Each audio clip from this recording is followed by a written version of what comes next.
Olá, boa tarde a todos. Meu nome é Lucas Anveto e eu tenho um imenso prazer em anunciar que, em nome da comissão organizadora, o início da cerimônia de abertura da 24ª BioSemana UFRJ. Devido à impossibilidade da gente fazer esse evento ser presencial, a gente vai transmitir todos os nossos espaços de forma online por esse canal aqui do YouTube. Então, vocês podem dar uma olhada depois para já ficarem sabendo o que vai acontecer.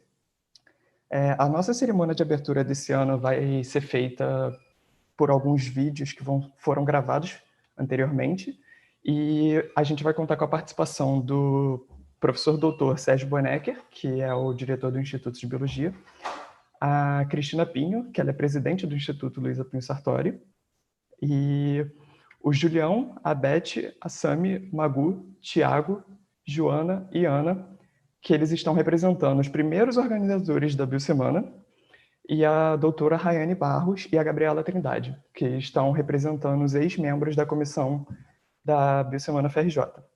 Então, logo após a abertura, a gente vai ter a Palestra Internacional Luísa Pinho Sartori, ao vivo com a doutora Grace Ge Gabriel. Sejam todos muito bem-vindos e muito obrigado pela presença de todos.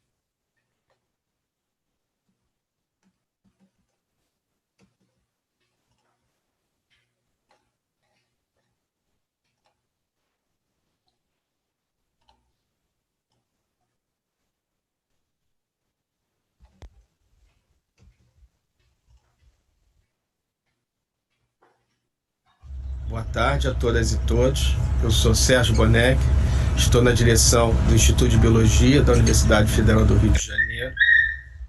Estou aqui hoje com muito orgulho para apresentar a 24ª BioSemana. Boa tarde a todas e todos. Como todo ano, a BioSemana é um evento construído na direção pelos alunos de graduação e pós-graduação da nossa universidade, do nosso instituto, que traz oficinas, palestras, mesas, como todo ano, extremamente importantes e atuais.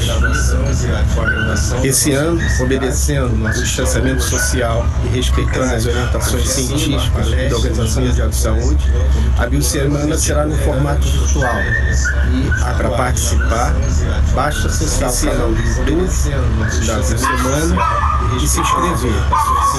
A BioSemana ocorre do dia 20 a 25 de julho.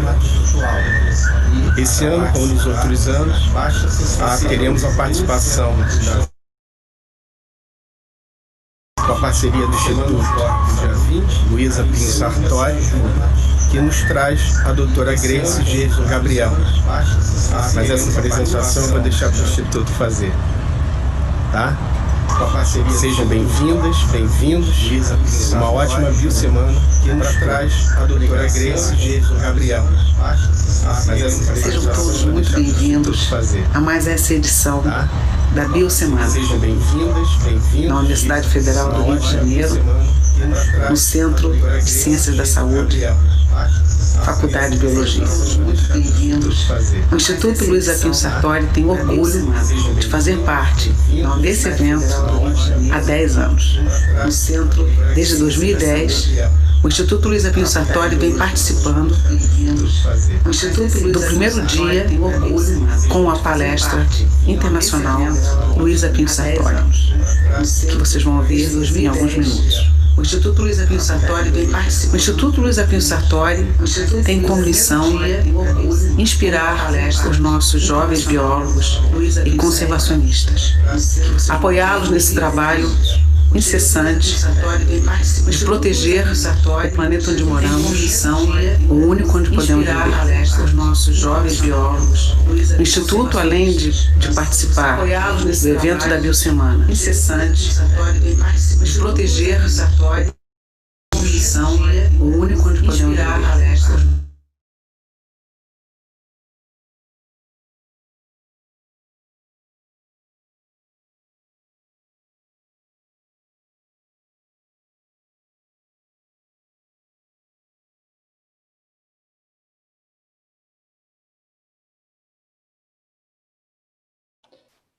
Gente, só para informar, parece que teve um probleminha que ficou dando um retorno, então eu vou reiniciar aqui o vídeo e vou botar o vídeo desde o início para passar e a gente volta já já.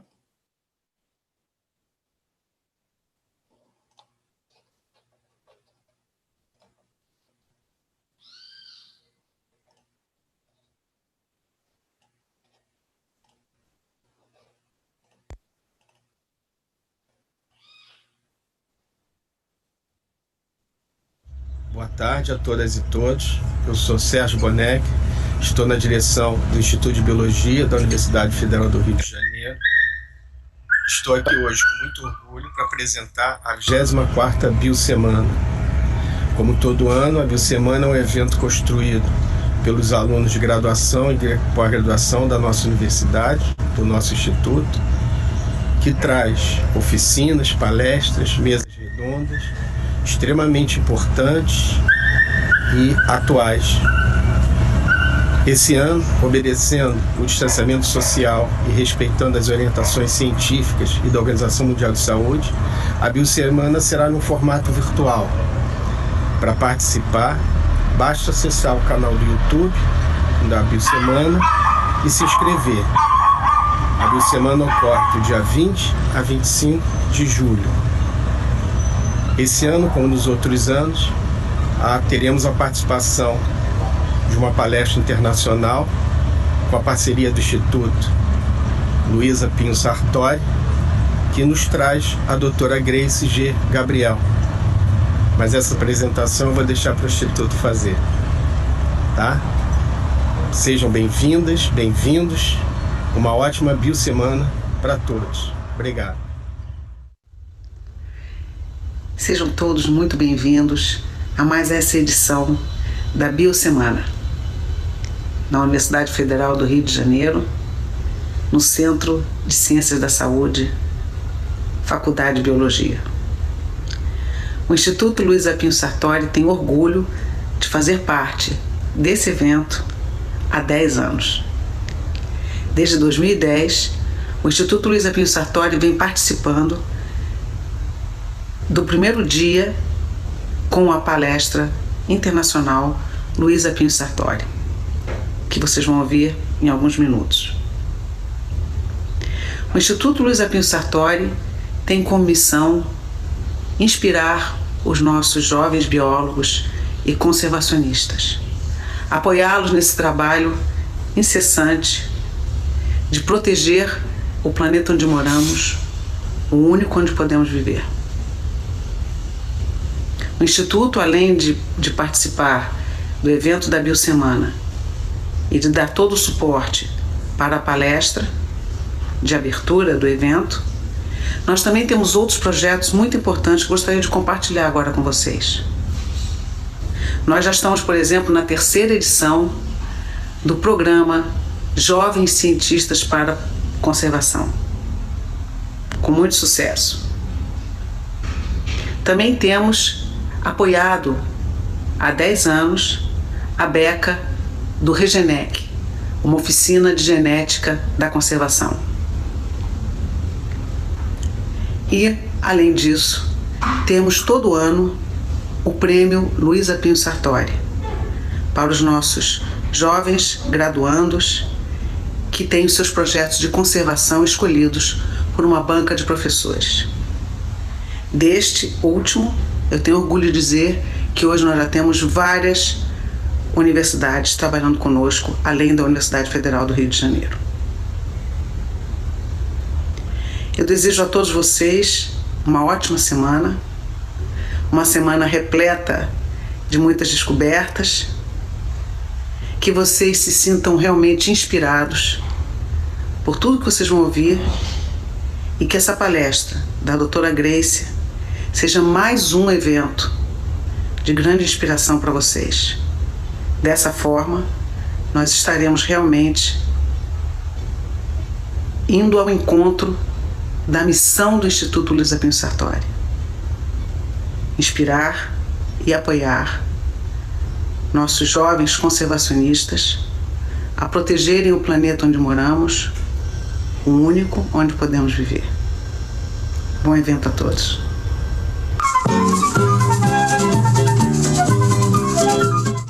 Participei das 4 primeiras edições da BioSemana. Fico muito feliz de estar aqui de novo com vocês, eu e os colegas.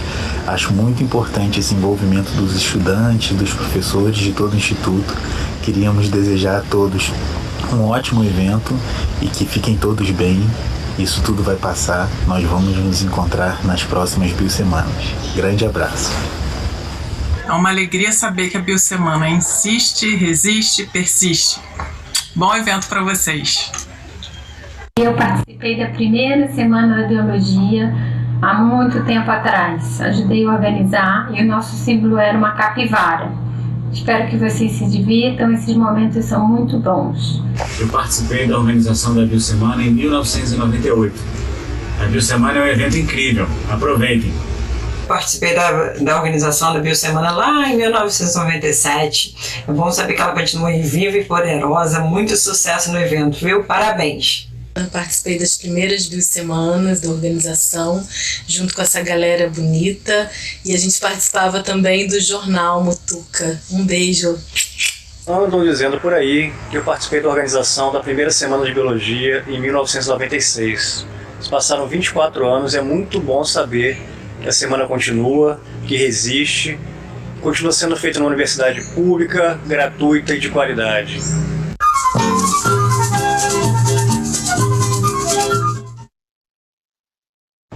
Olá, eu sou a Rayane Barros Setúbal e vim aqui falar um pouquinho sobre a Biosemana, né? Primeiro eu queria agradecer mais uma vez a comissão organizadora pelo convite de poder participar novamente da mesa de abertura da Biosemana, né? Com muita alegria, com muita honra que eu aceito esse convite e agradeço mais uma vez essa oportunidade.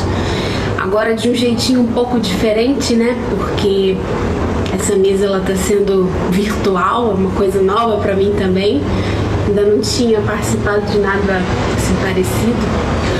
Bom, e o que é a Biosemana, né? Estar numa mesa de abertura como essa é resgatar um pouco do que esse evento significou para mim. Eu participei da organização das Biosemanas de 2007, 2008, 2009, 2010 e um pouquinho em 2011, quando eu já estava me formando.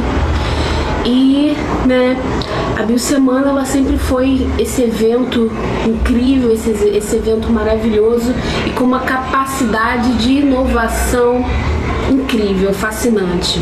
E nesses novos tempos que nós estamos vivendo agora, com essa pandemia, não estou surpresa de saber que novamente a Biosemana se reinventou e não deixou de acontecer mesmo com todas essas condições e com todas essas coisas que estão acontecendo no mundo. Então, não é a primeira e também não vai ser a última vez que a Biosemana se reinventa, se inova. Isso só mostra o caráter dela tão criativo. E eu não posso deixar de falar também, né, da importância que esse evento tem, ainda mais nessa situação que nós estamos vivendo. A Biosemana é uma fonte alternativa de conhecimento, às vezes aquela coisa que a gente não tem na graduação ou nas aulas formais, a gente acaba tendo contato na Biosemana, especialmente por ser uma fonte de informação crítica, de reflexão, da gente pensar a nossa atuação não só como biólogos ou como estudantes de biologia, mas também como cidadãos, né?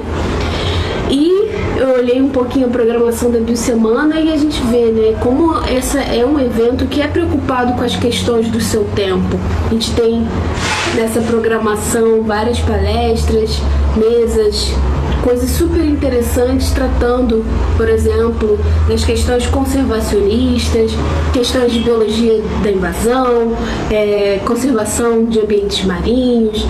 Enfim, isso mostra também como é importante a gente ter esses espaços, ainda mais diante de um cenário político, seja no Brasil e também até internacional, de negacionismo da ciência, em que se questiona o conhecimento científico, colocando-o talvez não como algo importante para o desenvolvimento das sociedades humanas, mas algo que a gente pode contrapor com opiniões às vezes não fundamentadas. Então, isso reforça a importância de eventos como a Biosemana para que a gente possa sempre estabelecer um diálogo e um pensamento crítico. Então, eu desejo a todo mundo uma Biosemana maravilhosa. Eu vou tentar acompanhar também as palestras, as atividades pela internet, né? E eu desejo que todo mundo aproveite ao máximo e muito parabéns para todo mundo, para a comissão organizadora e para todos vocês que vão estar aí curtindo a Biosemana. Beijo, galera! Oi, eu sou a Gabi, Eu fui CEO de 6 edições da BioSemana e eu amo esse projeto, primeiro porque a gente, enquanto estudante, organizador, está envolvido na totalidade do processo, né? Não tem alienação. A gente pensa desde a história, a filosofia da BioSemana até a execução do projeto, a avaliação. A gente decide desde quem vai ser o palestrante internacional até o cardápio do coffee break, que não é uma coisa trivial, não, tá? É bem difícil. A gente desenvolve, então, nisso aí uma praxis juntos, né? De forma horizontal e com autonomia e com afeto. Claro que a gente se estressa, né? Mas a gente se apaixona pelo que a gente faz e se orgulha muito. Isso acho que marca o Cabio como um todo, na verdade, todos os projetos. Bom, eu tenho muito orgulho de ser parte dessa história, muito prazer em ter a ABS e o Cabio como parte de mim. Eu desejo, por fim, uma ótima semana a todos. Meus parabéns para essa CO guerreira. Nesse momento, meus sentimentos às vítimas da Covid-19 também. Muita saúde para todo mundo e um beijo. Olá! A comissão organizadora da BioSemana UFRJ tem o prazer de declarar o início dessa edição tão especial. Nós somos uma semana acadêmica feita por alunos e para alunos e por isso já começamos agradecendo a você pela presença. A história da BioSemana teve início há 24 anos atrás com um grupo de alunos do Instituto de Biologia. Naquela época, ocupávamos somente o salão azul do Instituto e hoje a BioSemana ganhou espaço, se tornando uma das maiores semanas acadêmicas do estado. Contamos com vários espaços na nossa programação. Recebemos palestrantes e ministrantes de todo o país, até mesmo internacionais, por meio do nosso patrocínio do Instituto Luísa, Sartori.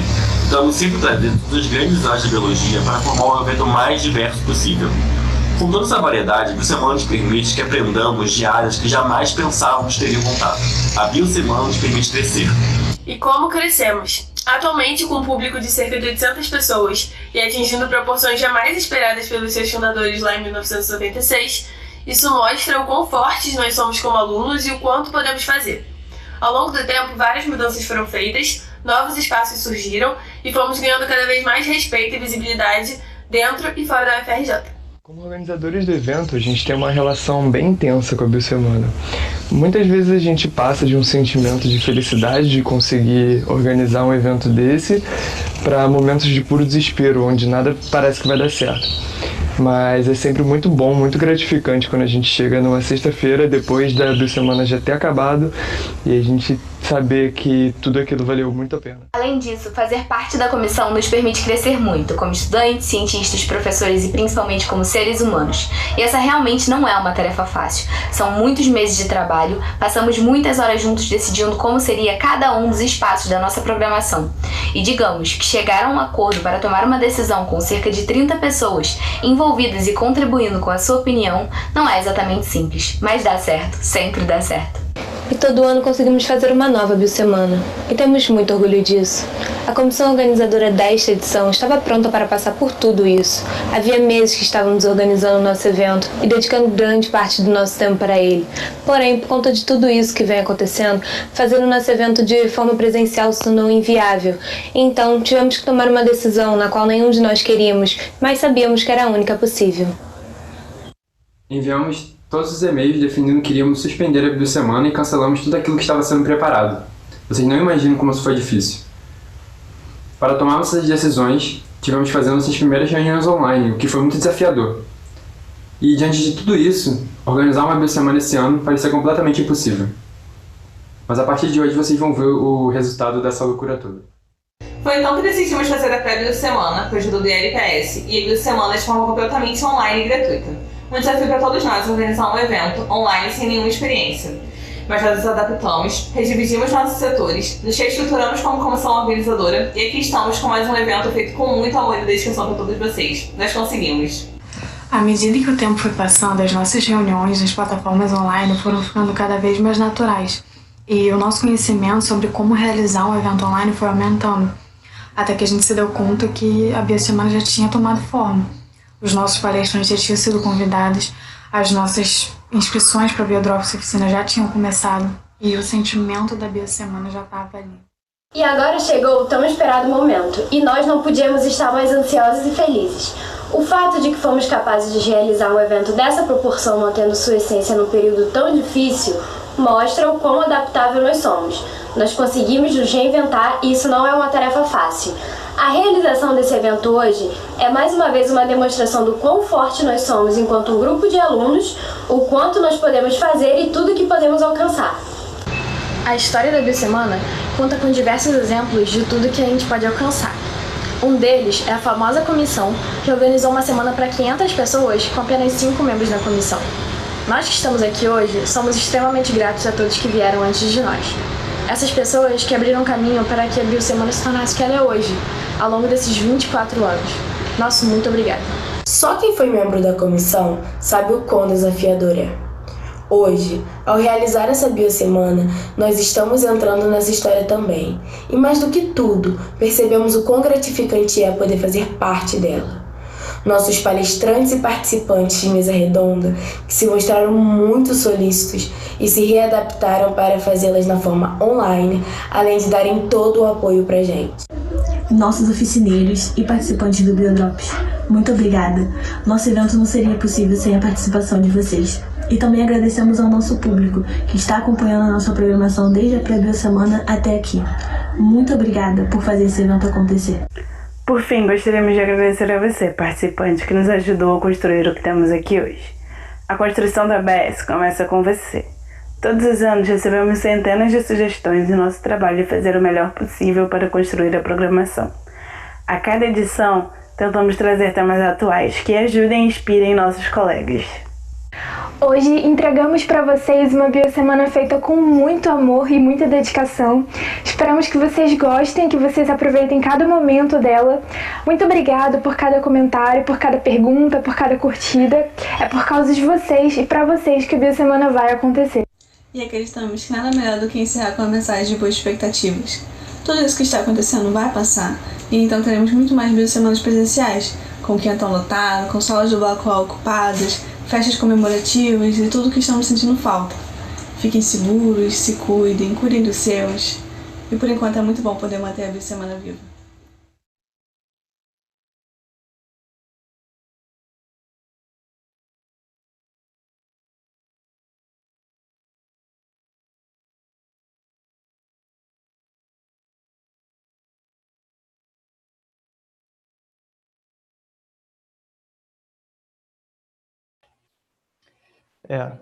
Então, depois desse vídeo que a gente viu aqui com várias mensagens muito boas da Biosemana, eu vou deixar a palavra com a Samara e com a Nanda para a gente poder dar início à primeira palestra da Biosemana 2020.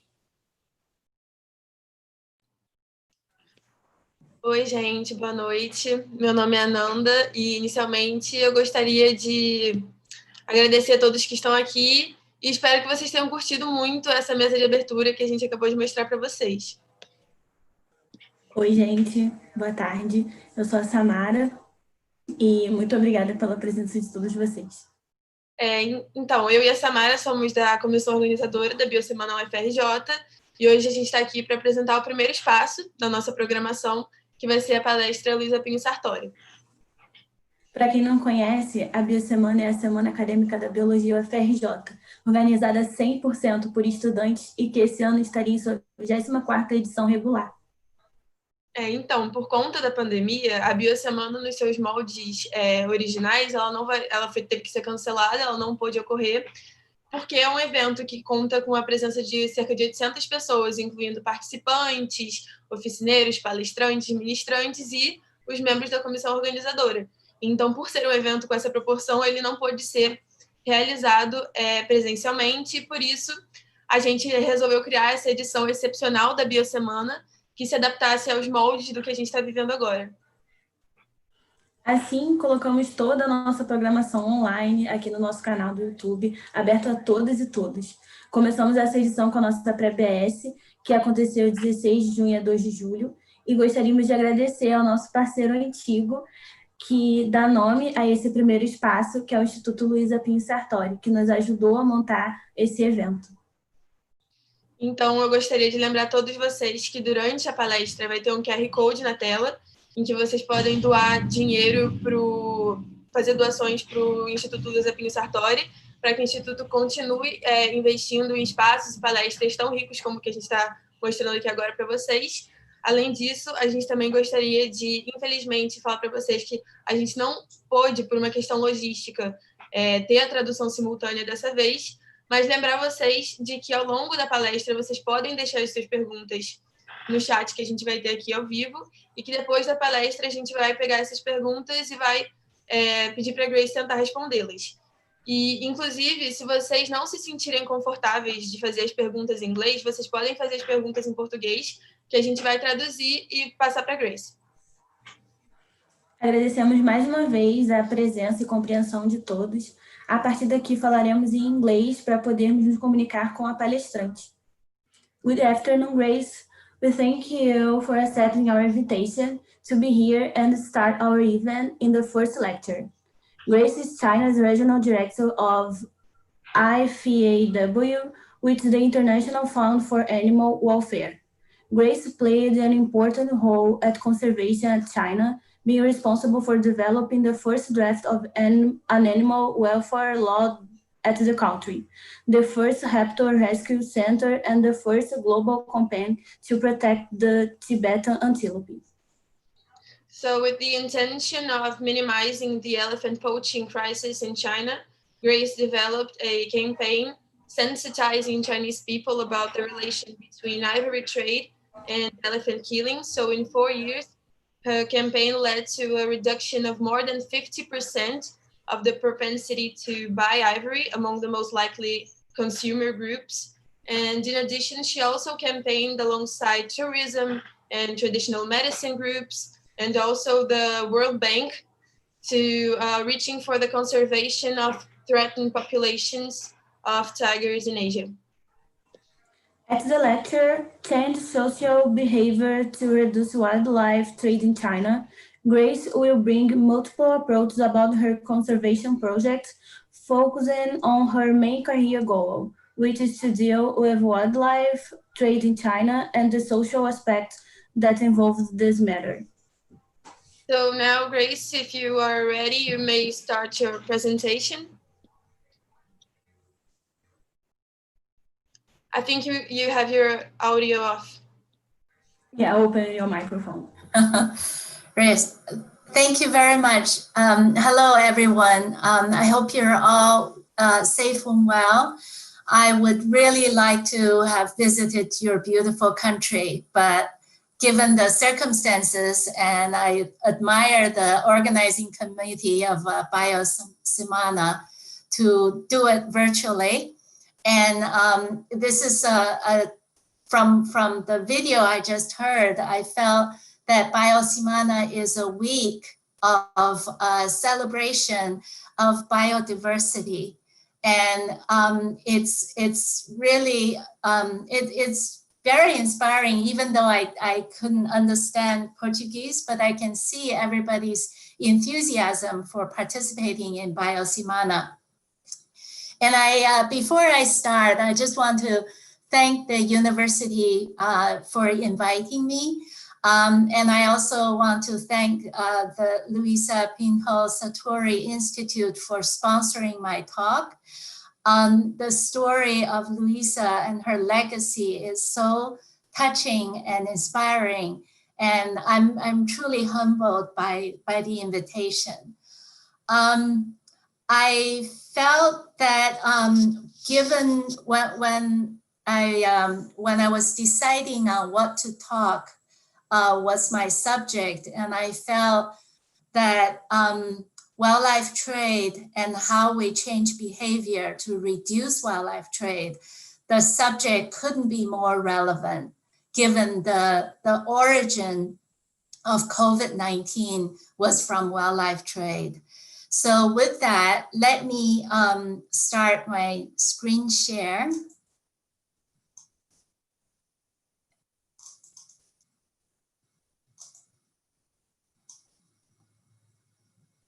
I hope, can you see everything? Yeah, okay. Great. For COVID-19 basically made, and I hope made politicians realize that wildlife trade is not just a conservation issue anymore.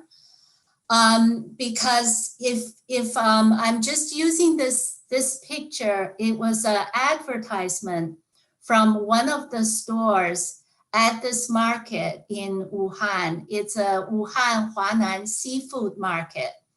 And this is on this list, the name of the store is called Farmed Wild Animal Taste.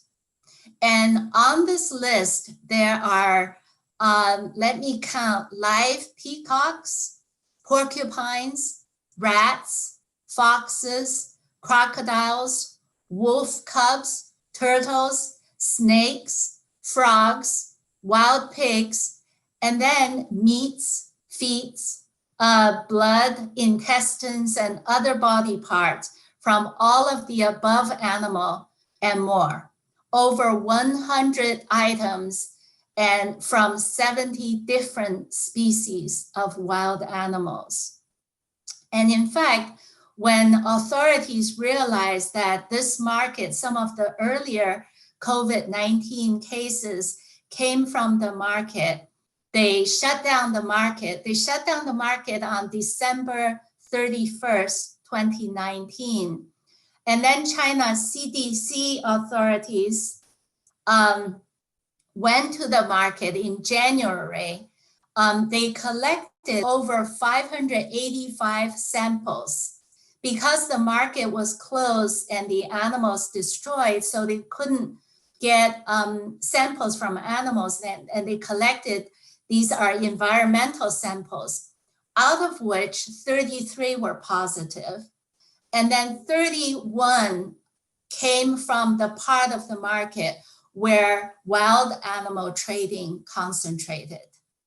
So this shows it's the wild animal traded on the market that started COVID-19. And wild animal, to put it in a succinct way, wildlife trade brings wild animals into close and unnatural proximity with each other and with people. In the wild, a lot of these wild animals don't ever meet. They could be from different regions, different countries, different continents, but in wildlife trade, they were put together, and not only together, disease or illness or injuries on these animals cause them to shed their viruses more easily. And that sometimes that virus could jump to a different species or to jump to people. And basically wildlife trade exposes people to a disease to which we have no immunity. Scientists have, some of the earlier researchers pointed to the virus may have originated in bats, but then pangolin could be an intermediary host of the virus. This, even though this research is not conclusive, but it's a very plausible possibility, because pangolins over the last 10 years, over 100,000 pangolins were killed. Over the last 10 years, 1 million pangolins were killed. And last year alone, law enforcement all over the world seized 80 tons of pangolin scales in trade.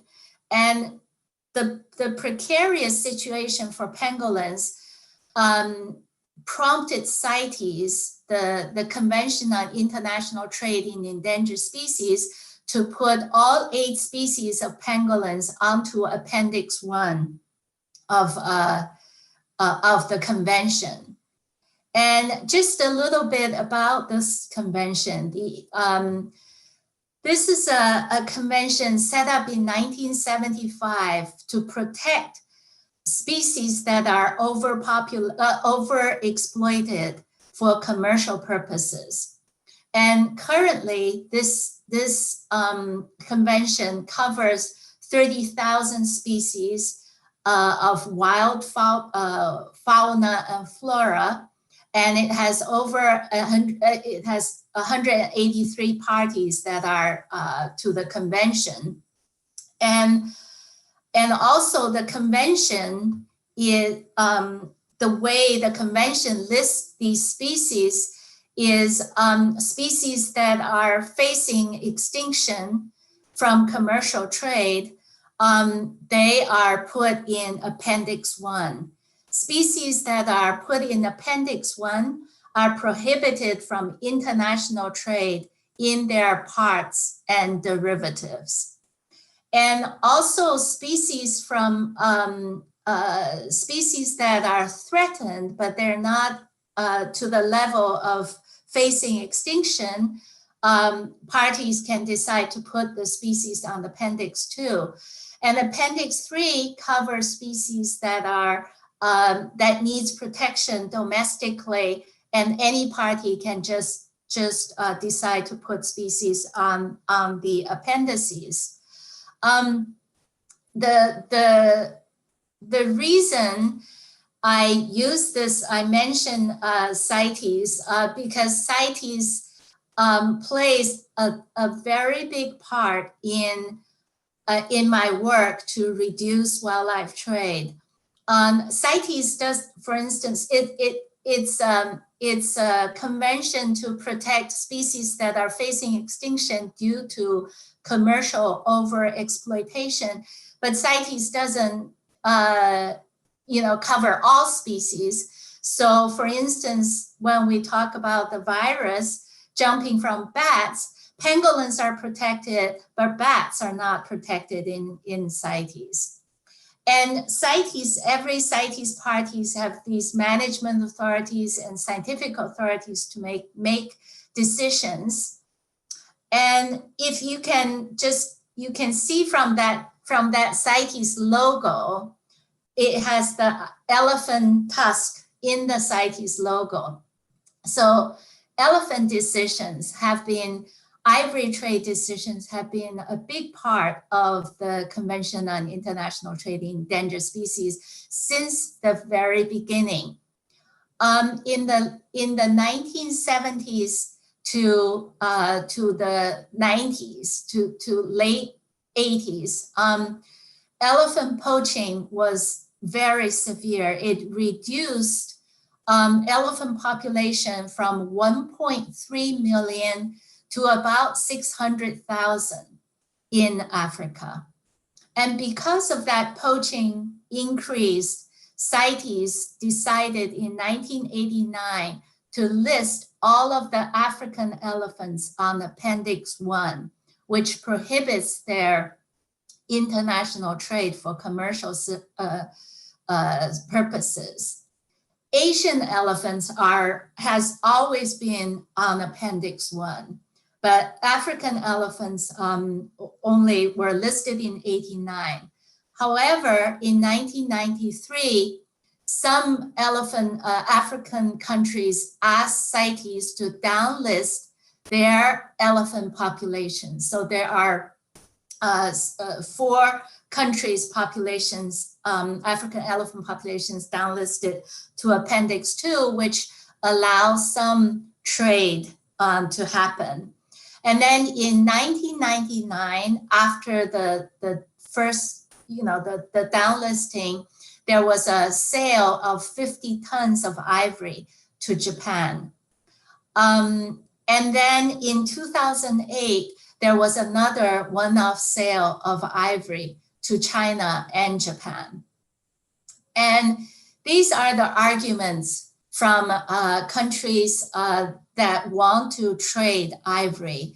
They say there are too many elephants in range states, and they have too much ivory in stockpile. Yes, there are, elephants could die, and from natural mortality, they would have ivory that's in stockpile. And some of these countries have also started culling elephants because they say there are too many elephants. And so they also have ivory from the culls. And these countries want to sell ivory stockpiles to generate income for conservation. These are mostly countries in Southern Africa. And there are also people who claim that legal ivory trade would satisfy the market demand, and people would buy only legal ivory, and then that would drive the illegal traders out of business. And they claim that ivory trade would drop once the market is supplied, once it reached the saturation point. And they also claim that reduce the incentive, by allowing legal ivory trade would reduce the incentive of poaching elephants. However, for those of us that working on the ground in Asia, this couldn't be further from the truth. Everything that says here, all their arguments, exact opposite happened in Asia. And I remember, that this ivory has always been admired as a symbol of wealth in Asian cultures. So when the ivory trade restarted in China, it really, a lot of people, all of a sudden, that let's think about it. That was the time when for 3 decades, China's economy was growing by double digits every single year for 3 decades. And that economy had created millions of people who not only have the desire to have ivory, they have the means, they have the money to buy ivory. And a lot of people didn't know only the stockpile of ivory that's legally sold to China is legal ivory. But they see when the market, when their friends, their family, everybody around them are buying ivory, they see that market availability as the legality of the trade. And also when ivory, historically, when we collect ivory, when people collect ivory, they admire, they appreciate that skill, the skill of ivory carving, the workmanship in ivory carving. However, what we saw is that admire for the skill shifted to admire ivory just as white gold, just as a material. And of course, price, with so many people buying, and the 50 tons is far, far from satisfying that rising demand.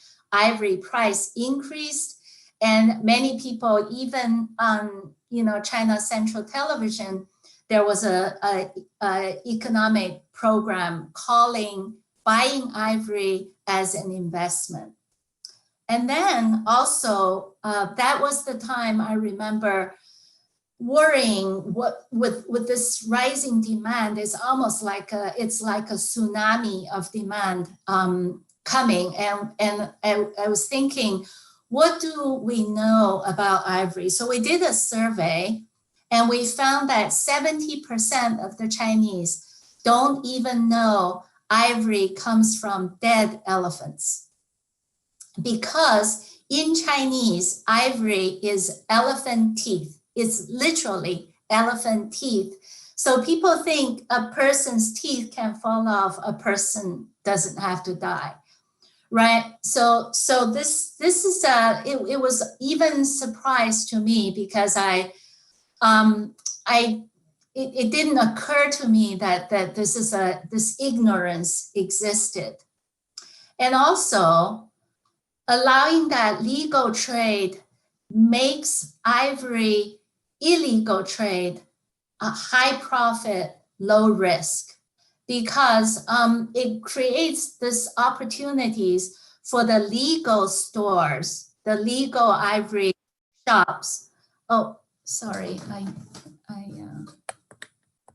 need to do a little bit here. For the legal ivory shops to launder, to use illegally obtained ivory from killed, poached elephants in Africa, to just put a sticker on it to say this is allowed to trade. So creates that laundering opportunities. And then for law enforcers, it makes their job much more difficult. Once the ivory reach the shops, there is no way for law enforcement officers to distinguish, is this ivory legal, is it illegal? And that makes ivory trafficking and selling very profitable. And another reason was we did a survey in China on the ivory markets. We did a series of surveys. What we found is between 2006 and 2011, elephant ivory price in Chinese currency tripled.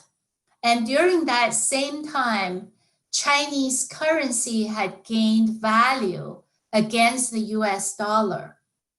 And for every Chinese who goes overseas, when they buy ivory, they have to change whatever they buy, because Chinese currency is not circulated internationally. So Chinese consumers will have to change their money into US dollars. And that means their stronger Chinese currency make their money go further, that means they can buy more.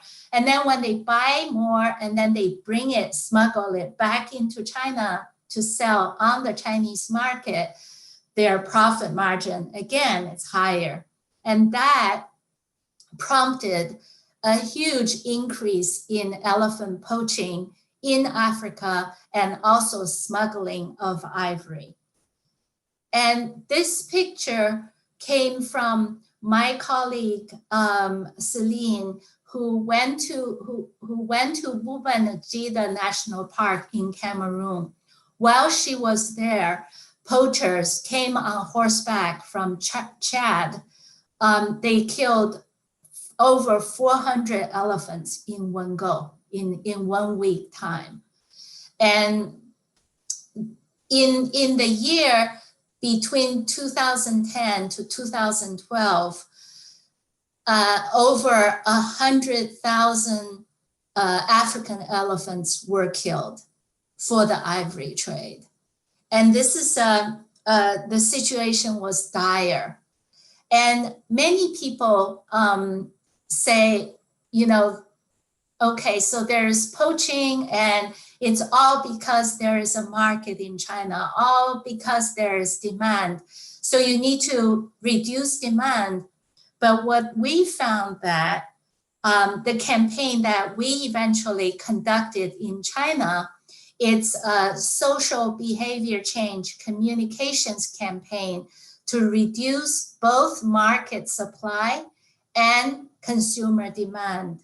I'm going to explain that, but this is a social behavior change communications campaign to reach that center part. So to achieve that sustained behavior change, we need to have public outreach to broadcast the message, to erase the ignorance. We also need to have policymakers change policy. And we also need to have law enforcers enforce the law. We also need to create a social environment that enables that behavior to change.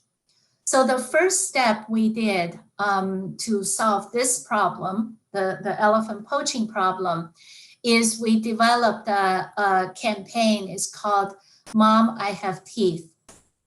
And the Mom, I Have Teeth campaign, this is the dialogue between a baby elephant and his mother. And then we tell people why the baby's mother is not happy for him to have teeth. And we urge people, if we don't buy, they don't die, and urge people not to use elephant ivory. And this campaign, other than this campaign, we have another campaign. This advertisement was developed by IFA's office in the Middle East. It was first put up in the airport in Dubai International Airport. And in Dubai, we can say on the bottom, ivory buying leads to prosecution. But because in China, there is a legal, not every transaction of ivory leads to prosecution. There is a legal ivory trade. So what we did is in the ivory bracelet is having status, and then in the handcuff is having sentence. And if you listen to me saying these two words, it's a little bit of a play on word. Is the first one is 有形 with a question mark, having status. And the second one is 有形. It sounds exactly the same, except it's changing the meaning of the words. The two words are different, but they sound exactly the same. And then we also, this is another because there are people who say, okay, ivory carving is Chinese culture. We need to preserve culture, so we need to preserve ivory trade. And so we decided to use Chinese language to counter that, because language is also our heritage, our culture. And in Chinese language, our language are pictograms. They resemble the object that they depict. For instance, the word for the first character is elephants. It's supposed to have two tusks in front of the elephant. And the second word is tiger. It's supposed to have the part which resembles tiger's bone in the middle. And the third word is the word for bear. And it's supposed to have gallbladder in the middle. And the last word is human being. And it's supposed to have two legs going. So what we did was, if we mutilate, we took out the tusk from the elephant, took out the bone from a tiger, took out the gallbladder from the bear. And then we say, if we mutilate animals this way, aren't we just beings without humanity?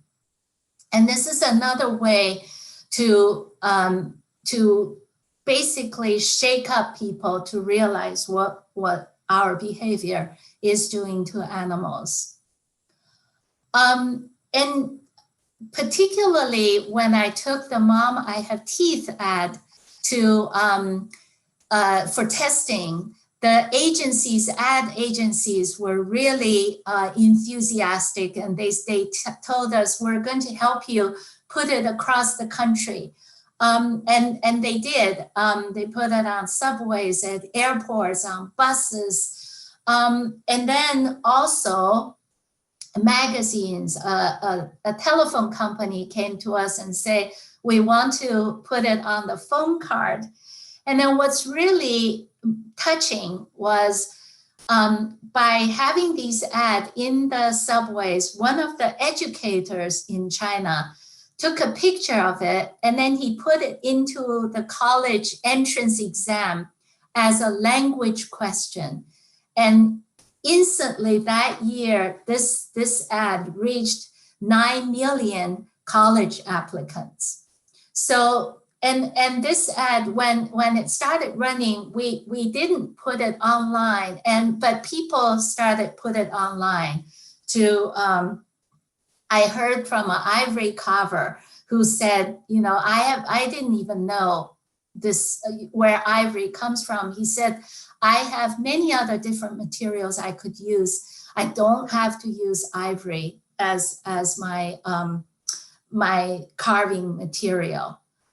And so in 4 years, this campaign penetrated 75% of urban China and reduced the group with the most propensity to purchase ivory from 54% to 26%. And we felt from at the very beginning, we knew that ivory, this public outreach can erase ignorance, but we really need policy support to stigmatize ivory consumption. And the first group of platforms, markets that we approached are online marketplaces. If you, in 2007, 2008, some of the large Chinese online marketplaces like Alibaba and Taobao. Taobao is Alibaba's Chinese subsidiary, which means treasure hunt shopping site. And so in 2008, Alibaba and Taobao decided to ban from their marketplaces parts and products from these endangered species: elephants, rhinos, tigers, pangolins, turtles, and then later they banned sharks and bears in 2009. And then by banning it, we help these companies develop a screen, online screen, so anybody who tried to sell these products will get automatically kicked out. And then because of the Taobao and Alibaba's action, more and more websites also adopt a zero tolerance policy against wildlife trade. And then today we have a coalition to end wildlife trafficking online with 36 companies from every continent. And of course, starting in 2012, 2014, social media sites come on board. And so we approached another China's main social media site, Tencent. And together we organized an initiative called Tencent for the Planet. And since then, they have removed over 1 million infringing listings. Not only that, they have supplied law enforcement information to significant trade information to law enforcement and help law enforcement crack down on online trade. And then this is a very interesting event that happened in December 2011.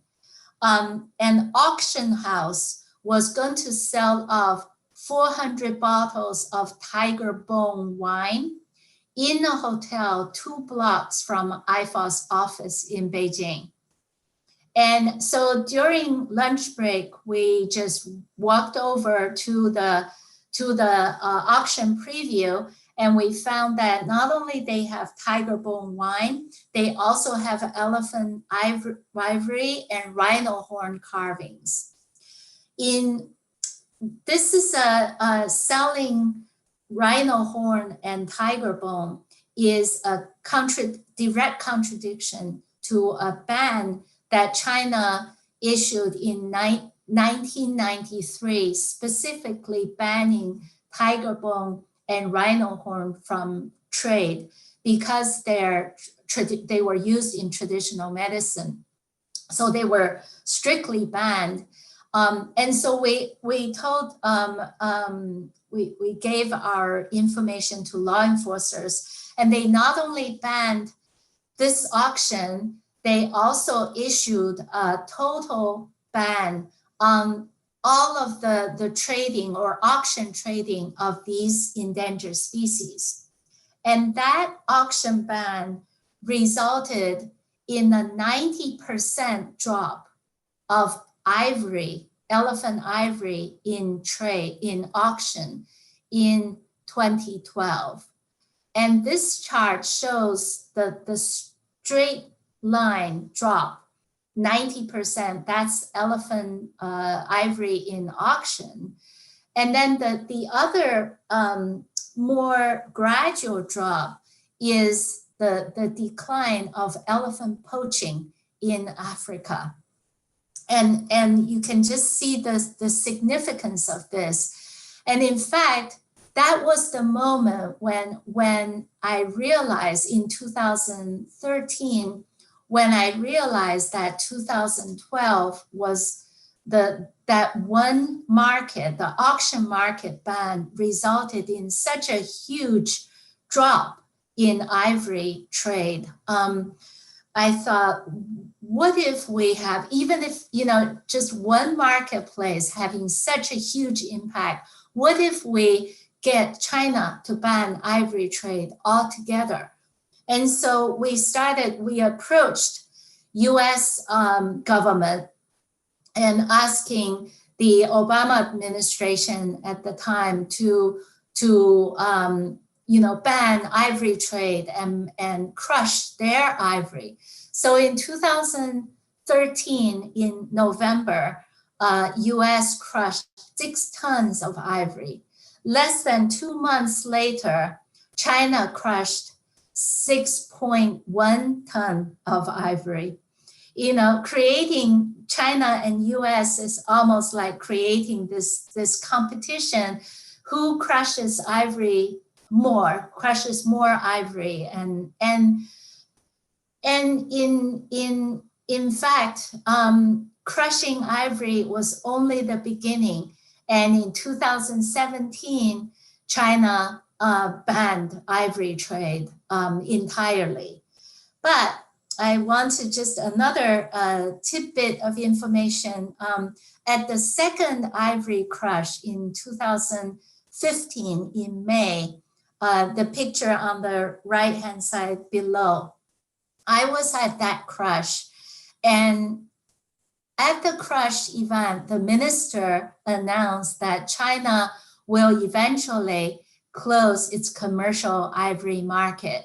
And I did a double take. I've been working to this moment, but when it's announced, I couldn't believe my ears. So I turned around, there was a law enforcement officer standing next to me. So I said, what does it mean to you? And then he said, it's going to make our job so much easier, because it's going to shift that burden of proof from law enforcers to criminals. And if this data comes from CITES, and you can see that elephant poaching in Africa has been dropping since 2012. And we know that since China banned ivory trade in 2017, the enforcement and penalties are going up, and ivory price and trade volume have been coming down.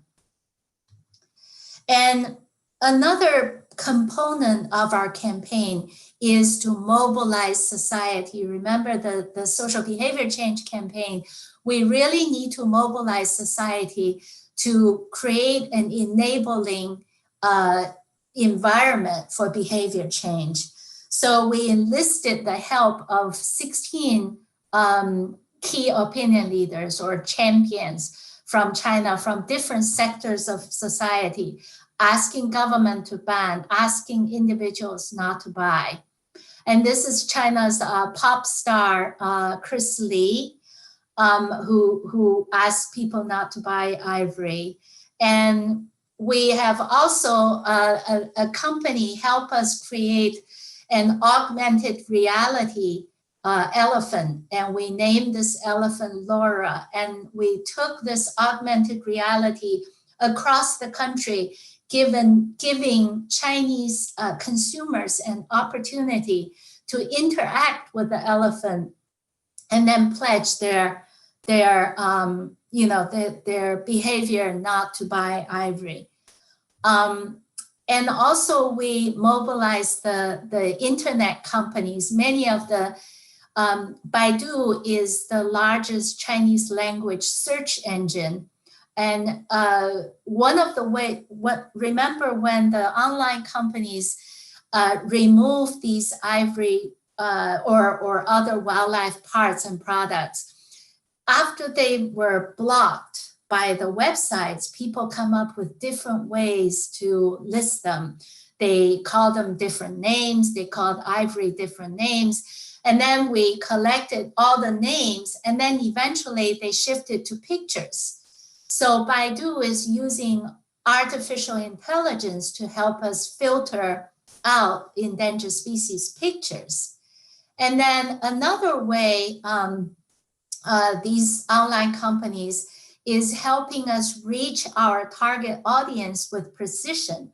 For instance, Baidu would anybody who goes on Baidu and search for elephant ivory, and this person within a month, if he goes to another website is like YouTube and Netflix, if this person goes onto that site, the first ad that he has to watch is an ad from us telling him the legal ramifications of wildlife consumption.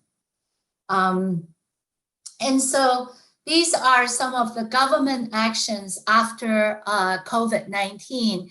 Government banned wildlife trade for food consumption and is going to revise China's wildlife protection law. And recently, government uplisted pangolins onto the same level of protection as giant panda, and which these are all, and of course, public support. There was a survey that shows 95.6% of the Chinese public support government's trade ban. And also private sector has been mobilized to help our campaign. But there are still, if you think about this, viruses don't make a distinction whether the trade is for food or for fur or for as exotic pets or for medicine. And pangolins, even though pangolins was removed from pharmacopoeia, it's raw pangolin scale removed, but we still find pangolin scale used in other already made patent medicine products. So there are still legal loopholes which we are trying to work to overcome. Some overall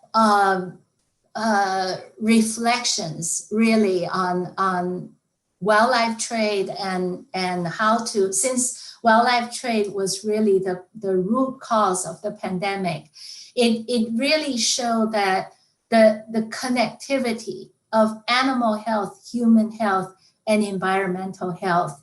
So these are, you know, when policies are developed, they really need to look at the high risk behavior, not just wildlife trade, because wildlife trade, yes, it's a high risk behavior, but so is urbanization, so is habitat destruction.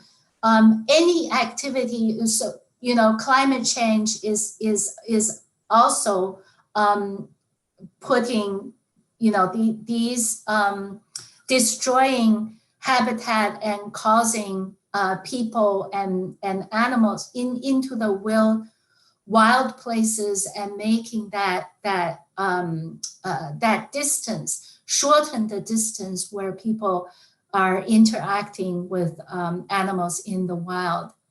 And policies really need to not only consider the risks, they need to consider what is the value of keeping wild animals in the wild, what that, you know, basically the value of biodiversity.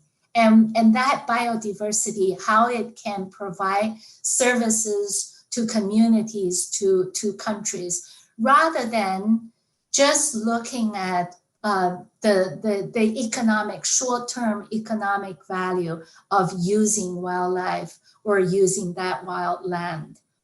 And another really important takeaway is we need to be united, and united now more than ever. Just look at the way that the world has approached how to contain the pandemic. Viruses go spread so quickly, and if countries don't unite, we will never be able to overcome all these problems. And really, it speaks to the behavior change. It's a global, and it's also an individual. There are things that every one of us can do to repair that, change our behavior in order to repair our relationship with nature. Just to come from to speak to BioSemana, I just want to feel that I feel that all of you, the reason you're organizing this BioSemana is because you're already, it's your interest, it's your passion in biodiversity conservation. In fact, you are much more ahead of me because I joined this field late. I was initially a journalist. I was working in the media, and realizing the way we have been treating animals is what changed my career. Midway, I was already in my 30s when I changed my career, and I went back to China to set up an IFA office. But you are already in this field, and you have that interest, follow your passion, and also believe in yourself. Every one of us can make a difference. This field, conservation field, I feel is sometimes it's really depressing. It is depressing. Just look at what from my presentation, wildlife trade caused such a big caused a pandemic, caused so much suffering, caused so much destruction to the world's economy, and so much suffering to people around the world. But if we make small changes, if we relish those small changes that we make, we don't have to make big impact to celebrate it. And I feel that BioSemana is such an activity for you to celebrate biodiversity, and by celebrating it, by celebrating your victory and your even just little steps, I feel build your confidence, build the confidence for the movement that we are trying to achieve. And also another takeaway is treasure your own heritage, treasure your own cultural heritage, because a lot of the countries, that the reason that we still have wild animals is because there were historically, especially long civilizations that have had a long history. The reason we still have animals, there must be good things in our culture, in our history. I look at my heritage, my Chinese culture, and I realized actually there was a Chinese philosopher who lived in in 300 AD, who was the first one who came up with the idea of man and nature need to achieve a balance. But what happened is in the last 200 years, economic development, political movements, war, colonization, and a lot of things destroy that, and particularly the drive for economic growth, making money more than anything else, that drove out that kind of a culture or our history of preserving, of living in harmony with nature. Let's find it. Let's go back looking at our heritage and see what are the things that are good and bring it back. And that's how I try to approach our campaign to change behavior. And another thought is we need to understand the global environment, but we need to translate that into local action. And sometimes when you look at the global help you actually, I feel help me treasure my own cultural heritage a lot more. So I'll end here, and thank you again. And I'll wait for questions, and I'll try to answer them. Thank you very much. Thank you, Grace, for your speech. We are very, very happy because you are here with us. We received a lot of compliments for you because you made a great speech. It was really refreshing for us. We bring like hope now that we have a lot of problems in our Brazilian environment. So thank you for your words. So now we will open this space for questions of the public. Thank you. Okay. Once again, thank you a lot. It was great. So the first question is, how does the legislation to commercialize these animals work? Is there any limit to hunting, or is it deliberated? Okay, how is this after the pandemic? Is that what the question was about? I think it's like in general, I don't think. Okay, well, China's wildlife protection law, in fact, it's more, we call it a wildlife utilization law.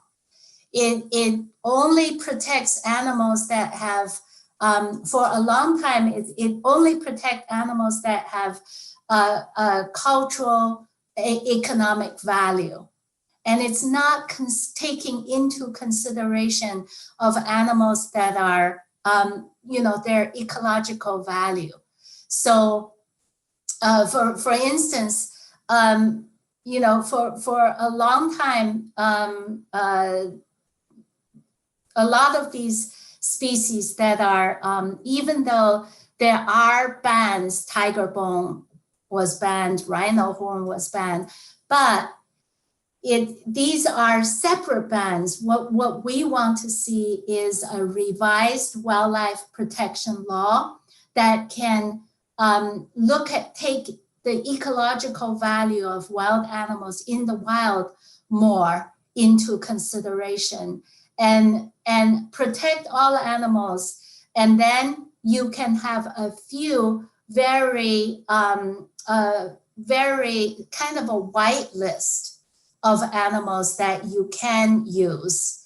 And so the emphasis, basically this law is where you put the emphasis. Previously, it was very use focused. And what we want to do now is to elevate the protection, more protection focused, but use is the exception rather than the rule. currently use is the rule. There are a few individual bans that has the protection as the exception. So. Sorry. So our next question was Lucas Martins, and his question is, do you believe that due to the pangolin origin of this new coronavirus, in the near future, animal trade will be even more discouraged? Even more encouraged or discouraged? Discouraged. Discouraged. Oh, excellent. Yeah.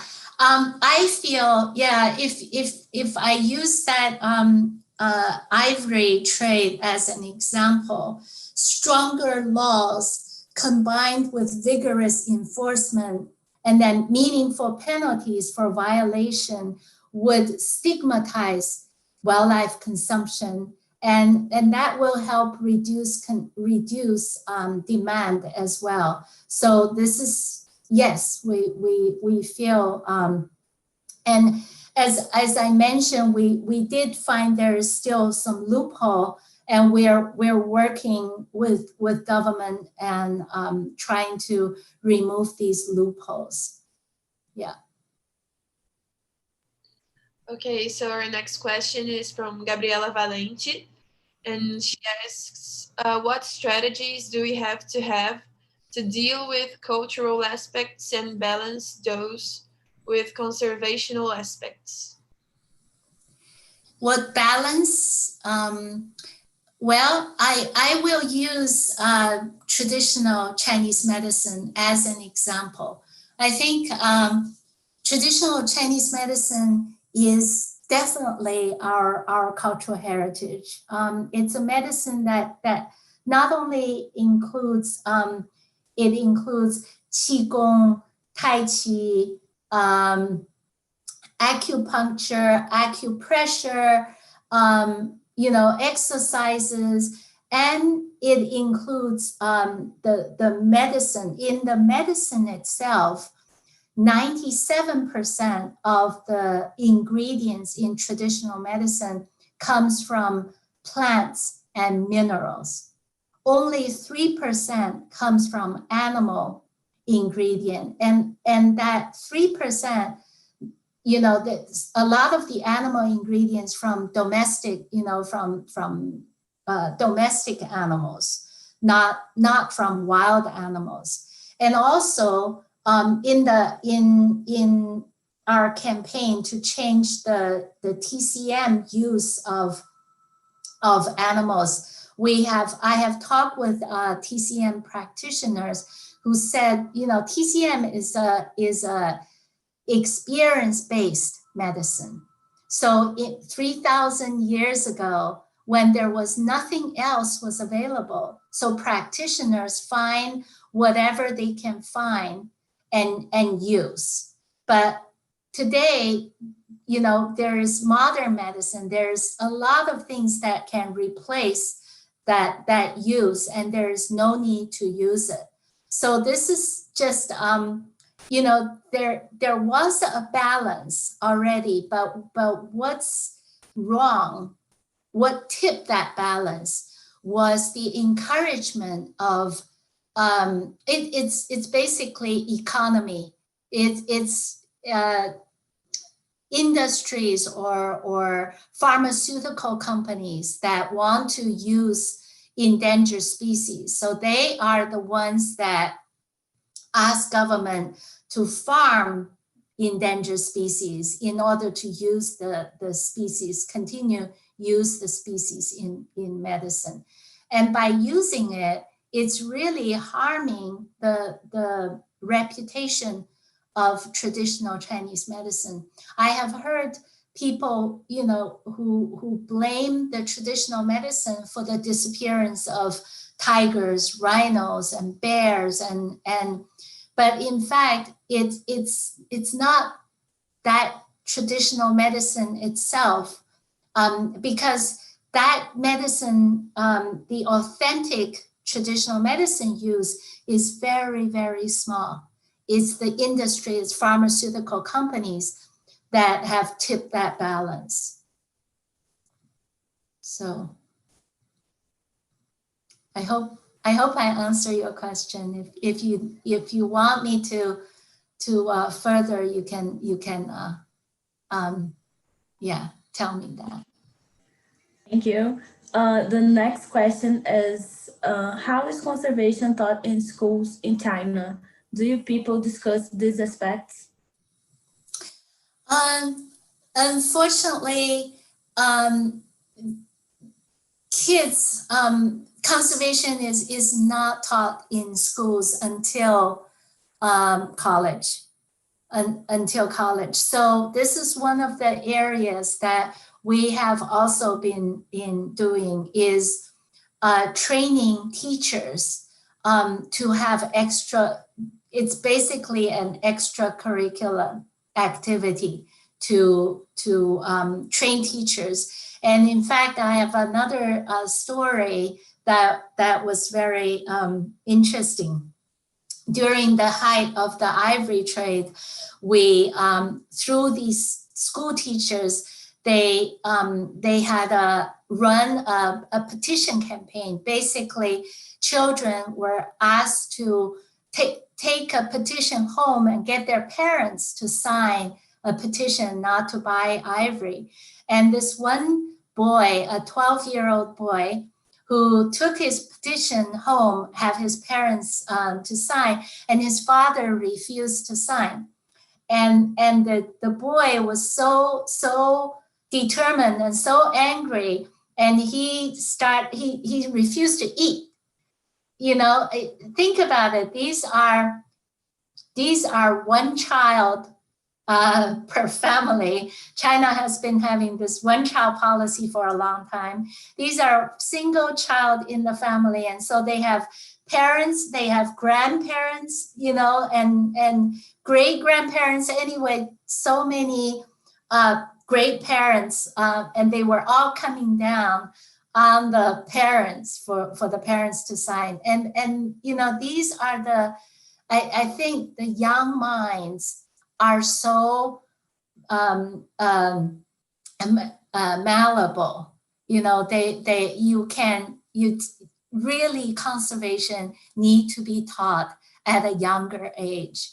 And when their mind hasn't been made up to, you know, to chase, trying to make money is my life's pursuit, rather than preserving the environment that we all share. So this is something that we need to change. Yeah. Thank you. So our next question is, how difficult is it to approach people there about this kind of subject? What skills would you consider necessary to improve our capability of bringing ecological and animal welfare awareness? I think one of the things I find that it's really important to have local people doing being the change agent, because I mean, I thought there are a lot of conservation organizations conservation organizations in China, international conservation organizations. IFA is the one that all our staff in China are Chinese. We understand the language, we understand the culture, we understand our own history, we understand our political environment. It could be quite sensitive on how to interpret our message. For instance, when I first started working for IFA and opened the China office, when I tell people, people ask me, what do you work? And I say, animal welfare. I'm trying to improve animal welfare. And they say, welfare, what is welfare? They think because their own welfare hasn't they don't feel that their welfare is taken care of. So they see giving animal welfare as if it's a luxury, as if it's something that's a luxury. So we changed our name. We don't call, in Chinese, I change it back. International Fund for Animal Welfare is, in Chinese, International Fund for Protecting and Love Animals, for protect and love animals. So by changing that name, I put the responsibility on people. And what we need to do to animals is we need to provide the very basic needs. Welfare is not anything, the same thing we need, the same thing animal needs, right? The food, water, space, exhibit our own natural behavior. And so by saying that, by changing that name, we get people realize, oh yeah, this is, they don't see it as something higher than what they need. They see it as basic need. And they also see that responsibility is shifted to people. And another, I'll just use this opportunity to explain, sometimes people call us animal rights organization. I don't like that because we're not calling for animal rights. And also in China, in China's political environment, the word right could be quite sensitive, politically sensitive. So what I say is, if you give animal rights and obligations are coming together. If you have right, you have obligation. Animals don't have obligations. They are sentient beings. Living in the wild, wildlife living in the wild is their contribution to biodiversity, to our environment, to the planet. So there is no obligation we are asking of animals. Instead, by calling ourselves, International Fund for Love and Protect Animals, this is we have obligations. We have the right, then we have the obligation to protect animals. So, thank you. Our next question, that is a comment to, is sharks are a big concern to me, as they tend to be less charismatic to the public in general, thanks to the movies. What actions could be taken to shine more light on the importance of those species? You are right. Yeah, that's a really, it's a good comment, because marine species are quite often, we don't see them and we don't know their importance. Just the other day, I saw somebody made a hologram of whales, using technology to show people this. Hundreds of people sitting in their auditorium and looking at the floor, it's empty, and all of a sudden jumped out a whale, splashed water all over. Using technology to educate people is one thing, like our augmented reality elephant Laura. And also to increase protection of just on sharks. For instance, when online companies banning them is an opportunity. And I remember in 2014, China's high level of government, China's president basically removed shark fin soup from official banquets. And that again sends a very strong message.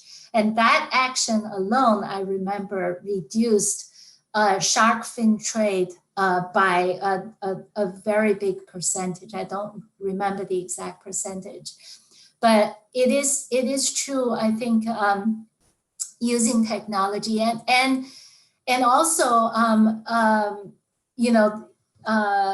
in countries that before using that are doing whaling. In Japan, for instance, Japan had only recently stopped whaling, but for many years we have worked in Japan with communities to do whale watching, and using whale watching not only bring economic benefit for the communities as well as it's an education opportunity.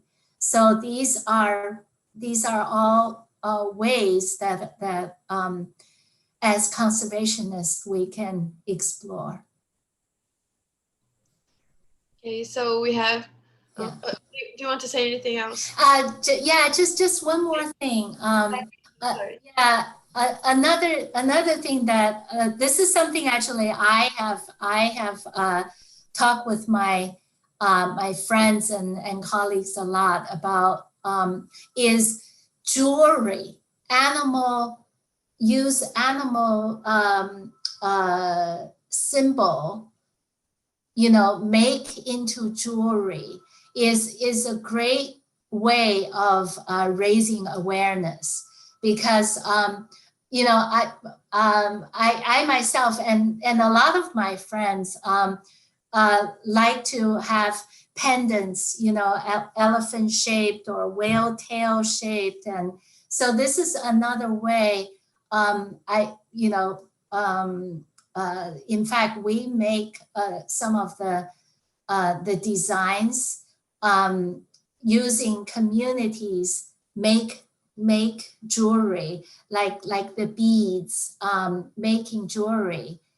We can have animal symbols in these jewelry to also another way to promote their awareness about their plight.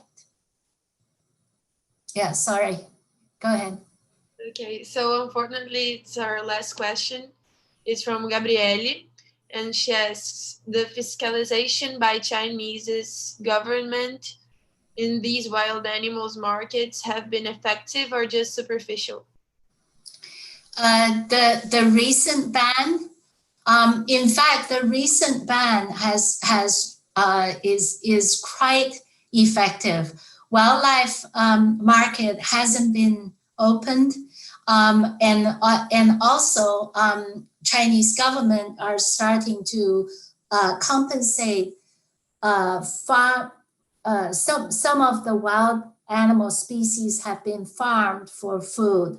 So now the government banned using them for food. They are coming up with schemes to compensate these farmers. And they are also moving, the next step is revising wildlife protection law. And so, this in China, quite often these government actions motivate law enforcers to also enhance their actions.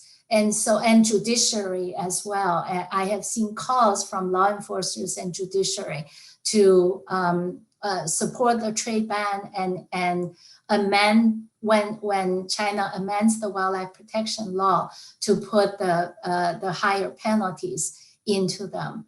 So these are all encouraging signs.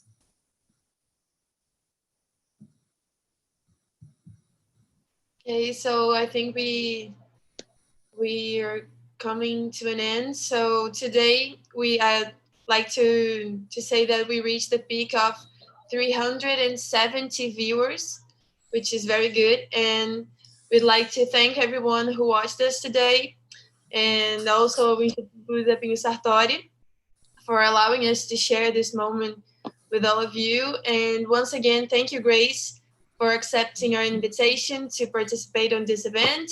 And we'd like to tell you that you actually received a lot of compliments. So congratulations for your great speech and your great ideas. So thank you once again. Thank you very much. And thank you for the university and Christina and Fabio for sponsoring me. And I wish all of you, keep up the good work. And you're in a movement, and this movement will gain strength just by your participating in it. Thank you. Thank you once again, Grace. Thank you very much. We have really a lot of compliments for you. Your speech was refreshing for our public. So thank you once again. If you have any more considerations that you would like to speak, so feel comfortable. After this, we will just say bye for our public. So if you want to say something else, feel comfortable now. It's okay.